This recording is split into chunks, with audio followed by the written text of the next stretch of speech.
my story, how I got into coding. If you guys want to learn coding, you can learn from me. I do it for work and hobby. Yeah, I do it for work and hobby. Originally, I wanted to do engineering.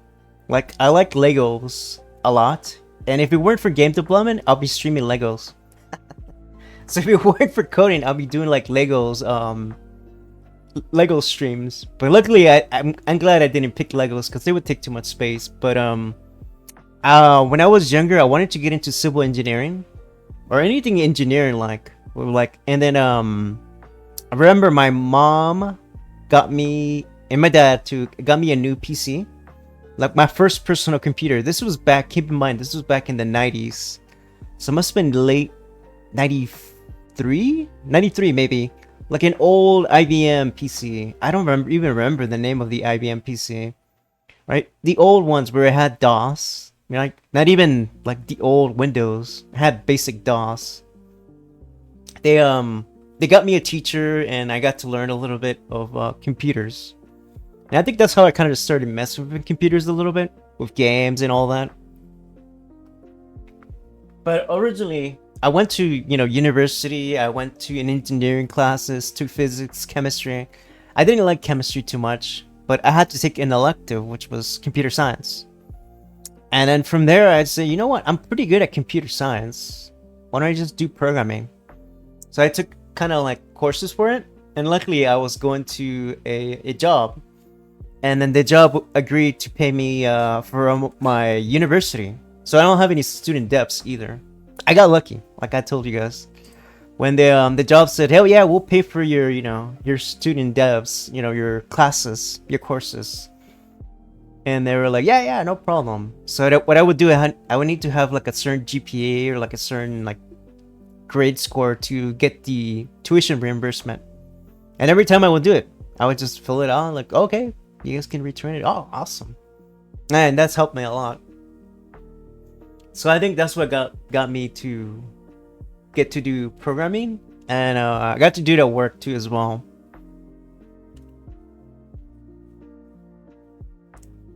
Let me see.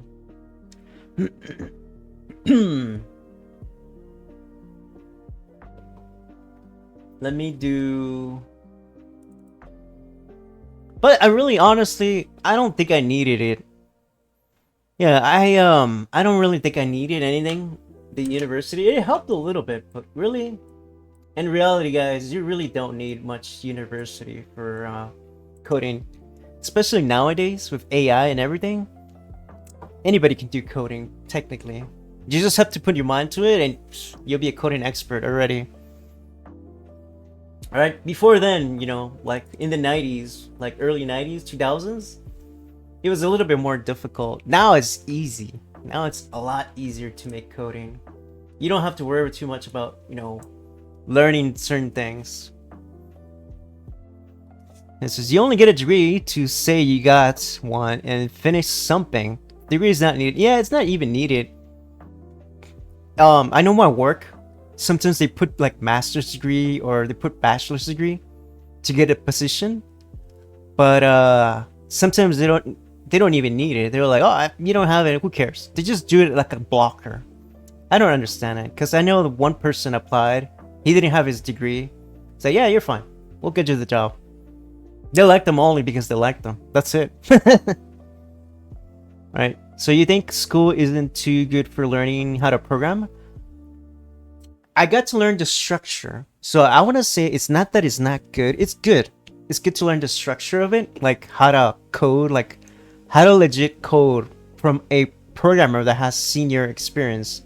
Like if you go into college or university and you find like a teacher that has experience doing coding, that's really good. Don't get just from like somebody, "Oh, I did some courses in university or something." Now get somebody that has actual work experience working with a company. And they'll teach you like the fundamentals, like how to structure your code, how to design your code nicer. That is really good. But university or certificate, don't even bother with it. Just take a few college courses nowadays and you're fine, you're set. And if if the employer says you need a bachelor's or a master's or 10 years or 100 years experience for coding, just apply. Just keep in mind in the interview, when you do talk to the interviewer or the employer, just be confident and understand that it really comes down as if they like you.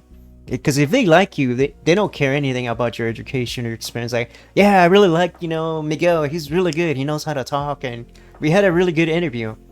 Like that, they'll hire you, right? So yeah, that's my thought. Yeah, back in years ago, learning how to code was a lot harder. It was, especially in the 80s. Oof, 80s and 90s, hard. Yeah, it's just to filter out the people well one. Exactly, it's a filter. Both said. Part of me is thinking about going back to school, but I'm worried I'll take out all the fun. Take some few classes. Take maybe a class or two. Don't take like a bunch of classes. Like maybe take a C sharp course, and you're set. That's really all you need. Maybe take a C++ as well, right? And it depends too. If you're not good at studying or you don't like to study, then okay, then don't take anything. It depends on that too. For me, I was okay with studying and going to school. I didn't have any issues. I like kind of like going to school. I wasn't like an A student. I was more like a B, C student. I don't like the pressure school puts on you with deadlines and tests. Yeah, but nowadays you can just take ChatGPT, and you're done.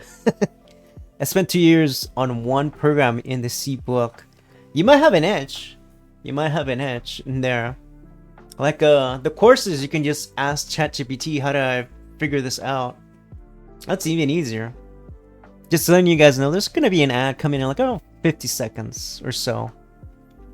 Just remember, you'll always get the interview with HR, not direct team, most likely. They're required doesn't mean hiring team will fully need to educate it. Yeah, exactly.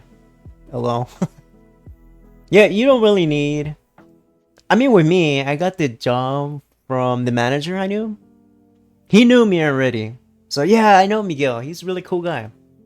So for me, it was easy. I got 3 interviews. First was with the manager, the hiring manager. The second was one of the EVPs. And then the third was with the VP and the team. And then the team liked me and was like, alright, cool, you're in. That was it. I think that schooling isn't necessarily required anymore for learning how to code. Due to the online videos, etc. and such, it's much better in just gain hobbyist experience. Yeah, honestly, you really don't need that much experience nowadays of coding. You school for coding? No, not anymore. Especially now with AI coming in, I think it's gonna get better, the AI coding, right? It's eventually gonna be able to code certain things, but you still need a programmer, of course, with experience. Really, the experience is more what's necessary, like being on the job and understanding like how to use GitLab or GitHub, that sort of thing. They don't teach that in school. You don't learn anything. What the heck is GitHub? Right? You don't have those hands-on experience like doing how to code. But if you make an app as a hobby, or if you make like a certain, a game, people are gonna look at like, oh, you can make games or you can make apps, right? That's the first thing they're gonna ask you. They're not gonna say, oh, do you have a bachelor's degree? Like, no. They're gonna say, oh, you made an app. Wow, that's really cool. That's good. All right, and also, really, you need to sell yourself when you take that interview. You need to be likable. I think that's more of an important. I think it should be more of a requirement for you to take kind of like a social skill sort of class where you can kind of like sell yourself.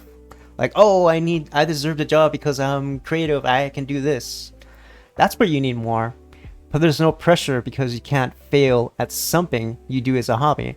Yeah, if you do it as a hobby and if it doesn't work out, on to the next project, right?